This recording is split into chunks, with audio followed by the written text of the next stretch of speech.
Recently Tokyo Olympics లో మన Indian hockey team outstanding performance చూసి మళ్ళీ మన ఇండియన్స్ లో హాకీ మీద ఒక రీన్యూడ్ ఎక్సైట్మెంట్ స్టార్ట్ అయింది. After many years men's hockey team and women's hockey team రెండు బాగా పర్ఫార్మ్ చేసే ఒలింపిక్స్ లో. ఇప్పుడున్న జనరేషన్ కి ఈ విషయాన్ని వినడానికి కూడా చాలా సర్ప్రైజింగ్ గా ఉంటది. కానీ there was a time when hockey used to be the most popular sport in India. అలాంటి సిచ్యువేషన్ నుంచి హాకీ పాపులారిటీ తగ్గి క్రికెట్ కి పాపులారిటీ ఎలా పెరిగిందో తెలుసుకుందాం. అండ్ మన స్టోరీ 1936 నుంచి స్టార్ట్ చేద్దాం. అప్పుడు అడాల్ఫ్ హిట్లర్ పవర్ లో ఉన్నాడు. 1936 లో ఒలింపిక్ గేమ్స్ జర్మన్ క్యాపిటల్ అయిన బెర్లిన్ లో జరిగింది. And hockey final match India versus Germany. Germany just 1 goal చేస్తే ఇండియా 8 గోల్స్ చేసి జర్మనీకి అగేన్స్ట్ గా విన్ అయింది. అండ్ ఆ 8 గోల్స్ తో 3 గోల్స్ ఒక పర్సనే చేశాడు. అతని నేమ్ ధ్యాన్ చంద్. ఇతను ఒక స్పెషల్ ప్లేయర్ అండ్ ఇతను విజర్డ్ ఆఫ్ హాకీ అని కూడా అంటారు. అండ్ ఆ మ్యాచ్ లో ధ్యాన్ చంద్ పర్ఫార్మెన్స్ చూసి అడాల్ఫ్ హిట్లర్ బాగా ఇంప్రెస్ అయిపోయి ధ్యాన్ చంద్ కి జర్మన్ సిటిజన్షిప్ ఆఫర్ చేశారు. అండ్ ఆల్సో జర్మన్ ఆర్మీలో ఒక పొజిషన్ కూడా ఆఫర్ చేశారు.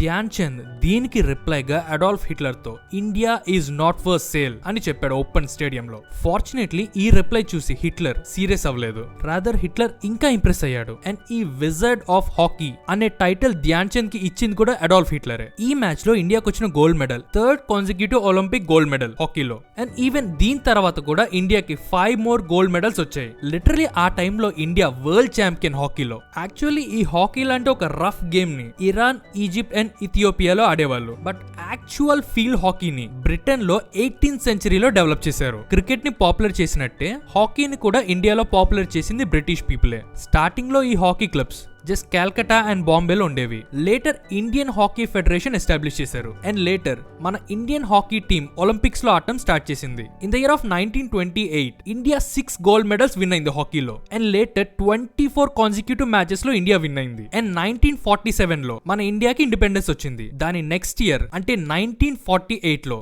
ఒలింపిక్ ఫైనల్ మ్యాచ్ జరిగింది, ఇండియా వర్సెస్ ఇంగ్లాండ్. ఈ ఒలింపిక్స్ చాలా స్పెషల్ మన ఇండియాకి. ఎందుకంటే ఆ బిఫోర్ ఇయరే మన ఇండియాకి ఇండిపెండెన్స్ వచ్చింది అగేన్స్ట్ ఇంగ్లాండ్. ఆ next year India versus England final hockey match అయింది. అండ్ అదే మన ఇండిపెండెంట్ ఇండియాలో జరిగిన ఫస్ట్ ఒలింపిక్ మ్యాచ్ కూడా. ఆ మ్యాచ్ లో ఇండియా విన్ అయింది. ఆ టైంలో national pride of the citizens Indian hockey team తో బాగా అటాచ్ అయింది. And later in the year of 1970s and 1980s women's hockey team కూడా బాగా ఆడింది. 1980s లో మాస్కోలో జరిగిన ఒలింపిక్స్ లో విమెన్స్ హాకీ టీమ్ కూడా 4th పొజిషన్ లో ఉంది. ఈ స్పెసిఫిక్ టైమ్ లో ఇండియాలో మీ ఫేవరెట్ గేమ్ ఏది అని ఎవరిని అడిగినా కూడా అన్డౌటెడ్లీ హాకీ అని చెప్పేవాళ్ళు. అండ్ 1960 లో మన ఇండియన్ హాకీ ప్లేయర్స్ వాళ్ళు గేమ్ ఆడే వేని చేంజ్ చేయడం స్టార్ట్ చేశారు. ఎందుకంటే ప్రీవియస్లీ మన ఇండియన్ హాకీ ప్లేయర్స్ చాలా స్కిల్ఫుల్ గా బాల్ ని చేస్ చేస్తారు అండ్ డ్రిబుల్ చేస్తారు అని చాలా మంచి నేమ్ ఉంది world wide. And later Indian players కూడా వెస్టర్న్ టాక్టిక్స్ ని యూస్ చేయడం స్టార్ట్ చేశారు. అవేంటంటే బాల్ ని చేస్ చేసే బదులు ప్లేయర్ ని చేస్ చేయడం స్టార్ట్ చేశారు. దీని వల్ల మన ఇండియన్ హాకీ టీం చాలా క్రిటిసిజం ఫేస్ చేశారు. అండ్ ఇండియాలో హాకీకి పాపులారిటీ తగ్గటంలో ఇది ఓన్లీ రీజన్ కాదు, ఇది one of the reason. And later in the year of 1975 international hockey federation hockey fields ని గ్రాస్ నుంచి ఆస్ట్రో టర్ఫ్స్ కి చేంజ్ చేద్దామని డిసైడ్ చేశారు. గ్రాస్ ఫీల్డ్స్ లో గేమ్ అంటే ఇండియన్ హాకీ టీం బాగా ఆడగలదు.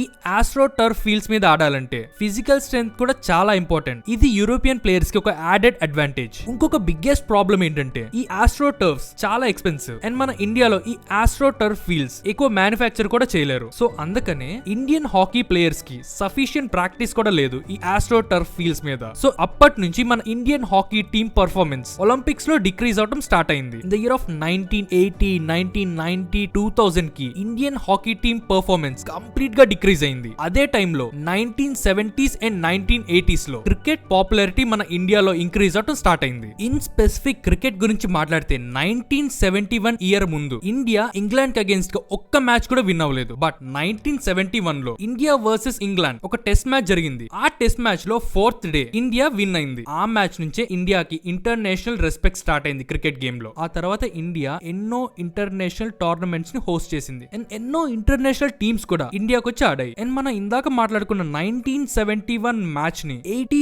మిలియన్ ఇండియన్ పీపుల్ రేడియోలో విన్నారు. Eventually news papers and magazines cricketers ని ఒక సెలబ్రిటీస్ గా మార్చేశారు. దాంతో క్రికెటర్స్ కి ఒక sort of fan following create అవడం స్టార్ట్ అయింది. And later in the year of 1983 India cricket లో వరల్డ్ కప్ విన్ అయిన తర్వాత క్రికెట్ మీద ఉన్న క్రేజ్ చాలా ఇంక్రీజ్ అయింది. ఇదైనా కొన్ని ఇయర్స్ తర్వాత ఎకనామిక్ లిబరలైజేషన్ జరిగింది మన ఇండియాలో. దాని వల్ల ఎంతో మంది ఫారెన్ ఇన్వెస్టర్స్ క్రికెట్ మీద ఇన్వెస్ట్మెంట్ చేయడం స్టార్ట్ చేశారు. Eventually BCCI became the richest and most powerful cricket body in the world. Cricket కి వచ్చేంత publicity, media coverage, peoples attention ఇంకో వేరే ఏ గేమ్ మీద ఉన్నా కూడా chances of India's win increases in other sports as well. And government support గురించి మాట్లాడితే Orissa government మన ఇండియాలో హాకీ స్పోర్ట్ డెవలప్మెంట్ కోసం ఎన్నో మిలియన్స్ ఆఫ్ రూపీస్ స్పెండ్ చేశారు. అందుకనే 2018 లో Orissa government Indian hockey team sponsor అయింది. అందుకనే men's and women's hockey team jersey మీద ఒడిస్సా అని రాసి ఉంటది. అండ్ రీసెంట్లీ ఒరిస్సా సీఎం 2023 లో వరల్డ్ హాకీ కప్ మన ఇండియాలో హోస్ట్ చేయడానికి లార్జెస్ట్ హాకీ స్టేడియం కి ఫౌండేషన్ ఇశారు. మన కంట్రీలో ఒక గేమ్ ని ప్రమోట్ చేయాలంటే